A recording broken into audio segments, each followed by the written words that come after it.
आदाब, नमस्कार। मैं रिदा खानम, आप देख रहे हैं सियासत टीवी पर हिंदी समाचार। एक नजर डालते हैं आज की हेडलाइंस पर। वक्फ संशोधन विधेयक को लेकर जेपीसी की आज अहम बैठक, सरकार के 3 मंत्रालय ने रखी अपनी बात।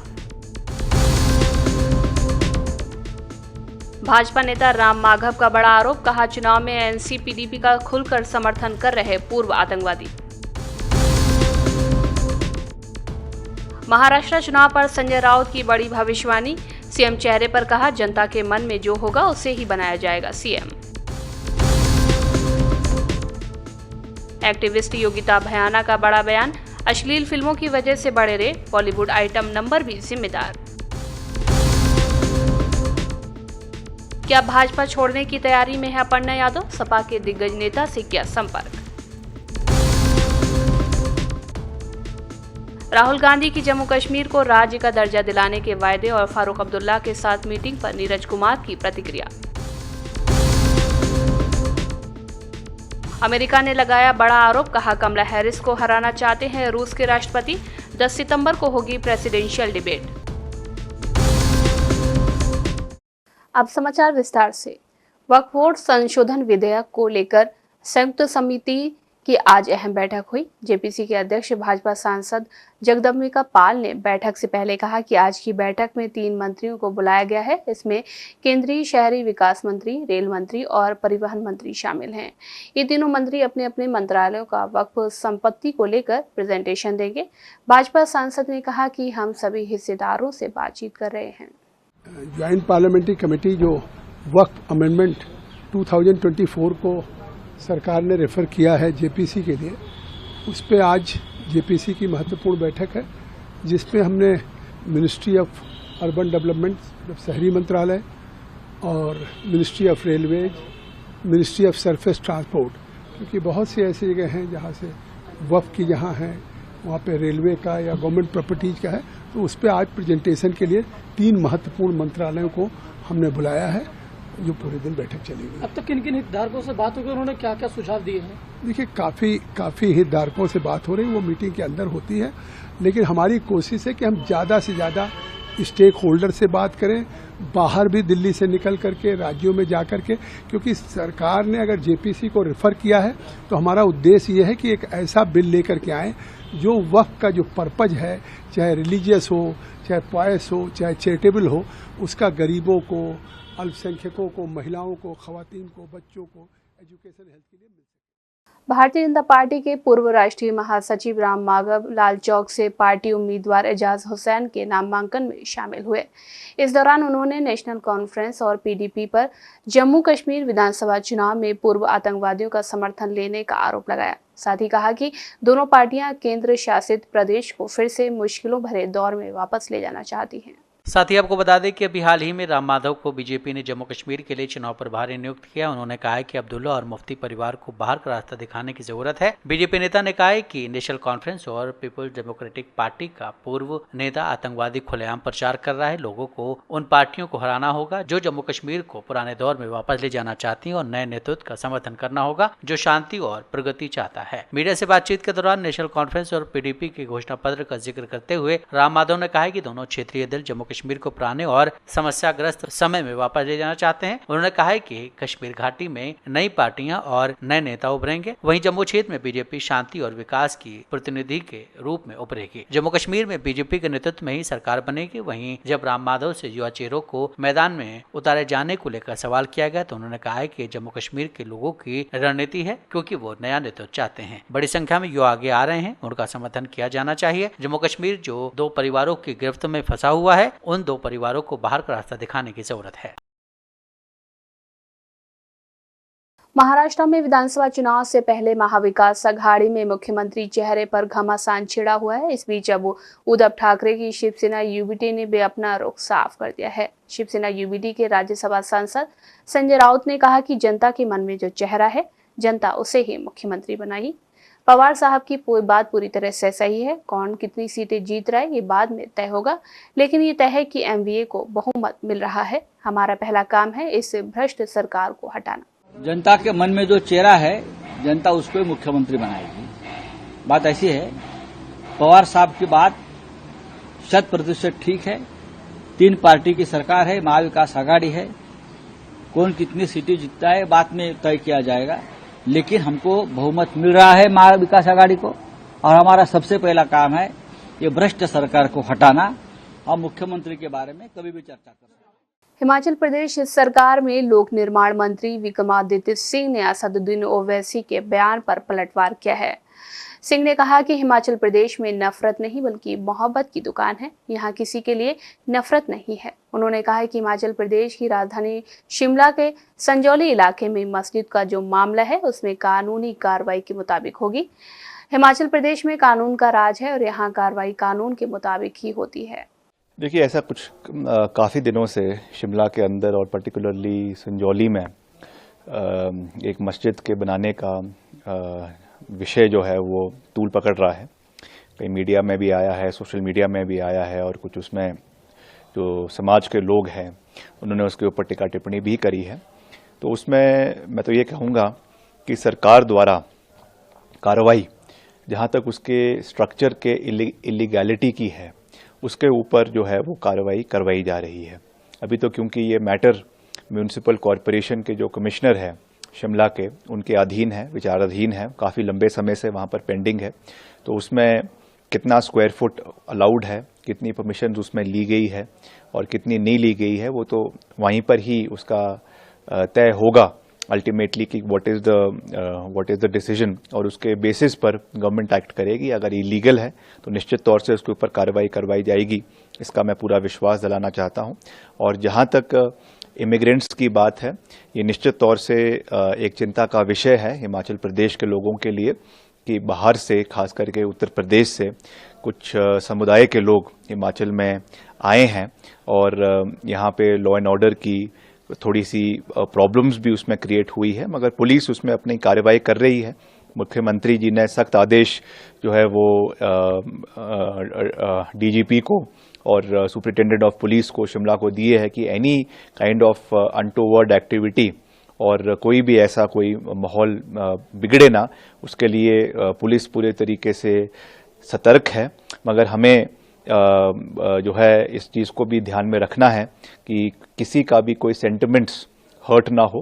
हिमाचल प्रदेश देवभूमि है, देवभूमि का राज्य है जहाँ पे देवी देवताओं का वास है, और प्रदेश में हर क्षेत्र के और हर प्रदेश के और अलग अलग राज्यों के लोग भी हिमाचल में आते हैं। एक पर्यटक दृष्टिकोण से भी हिमाचल एक अलग पहचान पूरे देश और विश्व में है। तो उस दृष्टि से भी हमें यहाँ पे लॉ एंड ऑर्डर को मेंटेन रखना और सभी का मान सम्मान करना, सभी के सेंटिमेंट्स का मान सम्मान करना, सभी समुदायों का मान सम्मान करना, ये भी सरकार का दायित्व बनता है और उस दृष्टि से हम आगे बढ़ेंगे। आपराधिक मामलों में संदिग्ध लोगों के घरों को बुलडोजर द्वारा ढहाए जाने पर सुप्रीम कोर्ट की टिप्पणी के बाद यूपी के मुख्यमंत्री योगी आदित्यनाथ और समाजवादी पार्टी के प्रमुख अखिलेश यादव के बीच वाद विवाद शुरू हो गया है। इसे लेकर कांग्रेस नेता प्रमोद तिवारी ने अपनी प्रतिक्रिया व्यक्त की है। इसके साथ ही उन्होंने यूपी के एम्बुलेंस में महिला के साथ हुई छेड़खानी में कड़े शब्दों में निंदा की और इस मामले में जल्द से जल्द इंसाफ की मांग की है। अखिलेश जी पूर्व मुख्यमंत्री, उन्होंने जो सवाल उठाए हैं, चाहे बुलडोजर का हो, चाहे कानून व्यवस्था पे हो, चाहे जाति पर आधारित स्थानांतरण का हो, इसका जवाब सरकार को देना चाहिए क्योंकि पूर्व मुख्यमंत्री हैं। स्थिति स्पष्ट होनी चाहिए। मैं जरूर कहता हूं कि उत्तर प्रदेश में कानून व्यवस्था और बुलडोजर का जो दुरुपयोग हुआ है, सुप्रीम कोर्ट ने उसका संज्ञान लिया है। बुलडोजर तभी चल सकता है जब किसी कोर्ट का आदेश हो, सारे नियमों का पालन हुआ हो, सारी औपचारिकताएं हों, तभी किसी का घर गिराना चाहिए। सर, एक और इस तरह की घटना की रिपोर्ट सामने आ रही है कि यूपी के सिद्धार्थ नगर के अंदर एक पत्नी अपने बीमार पति को अस्पताल लेकर जा रही थी और वहां एम्बुलेंस को रोक लिया गया। उसकी सांस की नली जो ऑक्सीजन की वो हटा दी गई। लाइफ सपोर्ट सिस्टम पे थे उनके पति और उस महिला के साथ मोलेस्टेशन जैसा जघन्य अपराध। ये सुनकर जघन्य घटना मन कांप जाता है। मानवीयता कहां तक गिर गई, कितने अमानवीय हो गए हैं अपराधी और कितनी खुली छूट है उत्तर प्रदेश में। गाजियाबाद, फर्रुखाबाद, हाथरस, जिलों जिलों से बलात्कार की खबरें आ रही है, मोलेस्टेशन की खबरें आ रही हैं।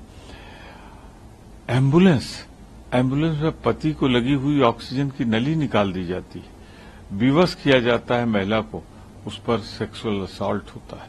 शर्मनाक, दुखद, घृणित।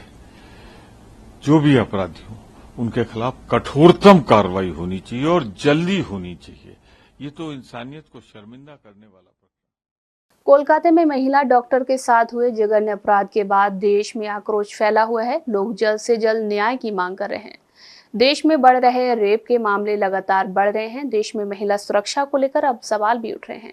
इस बीच देश में बढ़ रहे महिला अपराध को लेकर एंटी रेप एक्टिविस्ट योगिता बयाना ने बड़ा बयान दिया है। इसके अलावा उन्होंने सरकार से अश्लील फिल्मों पर बैन लगाने की मांग को उठाया है। बॉलीवुड पर सवाल उठाते हुए उन्होंने कहा कि मैं खुद इस मुद्दे पर पिछले 17 सालों से काम कर रही हूं, लेकिन बॉलीवुड हमें खुद ही पीछे कर देता है। ऐसी फिल्में और आइटम नंबर भी इस मामलों को बढ़ावा देते हैं। आइटम नंबर क्या मतलब है? आप एक लड़की को ऑब्जेक्टिफाई कर रहे हो। मुझे लगता है कि एक्ट्रेस को भी अब जिम्मेदारी उठानी पड़ेगी और उन्हें मना करना पड़ेगा। बिना आइटम नंबर के भी अच्छी मूवी हिट हुई है। इन आइटम नंबर्स और मूवीज का हमारे समाज पर असर पड़ता है। उन्होंने आगे कहा है कि इस तरह के मामलों में गिरफ्तार अपराधियों के पास जो फोन बरामद होते हैं उनमें अश्लील फिल्में मिलती हैं। वो उन्हीं अश्लील फिल्मों को देखने के बाद उस तरह का काम करते हैं। उन्होंने सरकार से मांग करते हुए कहा कि देश में अश्लील फिल्मों पर बैन लगाना चाहिए। इस तरह के 80% मामलों में अपराधियों के फोन से अश्लील फिल्में मिलती हैं। ऐसे में अगर सरकार उन्हें बैन कर देती है तो 50% तक ऐसे मामले कम हो जाएंगे। लोगों की सोच को बदलने में और उन्हें समझाने में बहुत समय लगेगा। ऐसे में अगर सरकार इस कदम को उठाती है तो अच्छा रहेगा। उन्होंने आगे कहा है कि ऐसा नहीं है कि मेरी सोच पिछड़ी हुई है, लेकिन हमारा समाज भी उतना ज्यादा ओपन नहीं हुआ है। उस तरह का समाज बनने में अभी समय लगेगा।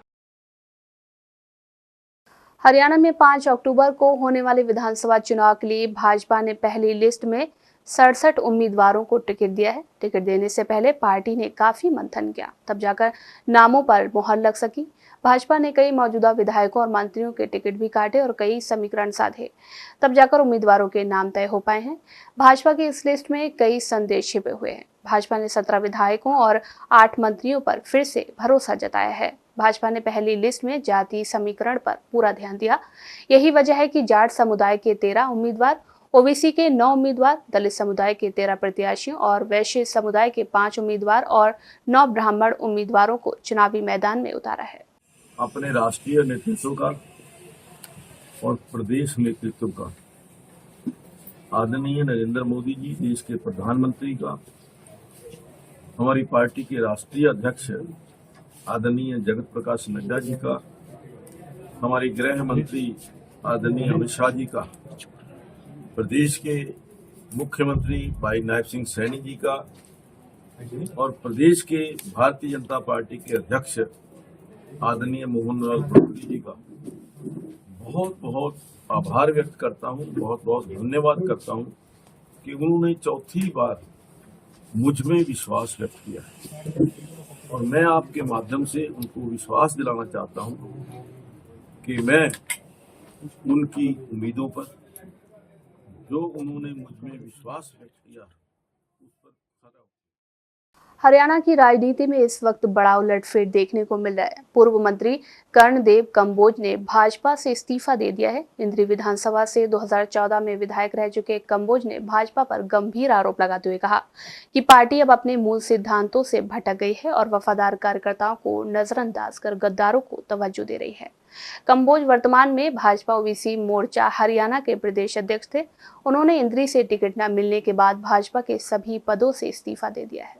सबसे पहले तो आपके मनोज जी, आपके चैनल के माध्यम से मैं राष्ट्रीय नेतृत्व का और प्रदेश के संगठन का मैं तहे दिल से धन्यवाद और स्वागत करता हूं, जिन्होंने भरोसे और विश्वास के साथ मुझे तीसरी बार भारतीय जनता पार्टी की टिकट देने का काम किया और बल्लभ की देवतुल्य जनता पर जो भरोसा और विश्वास कायम रखा है।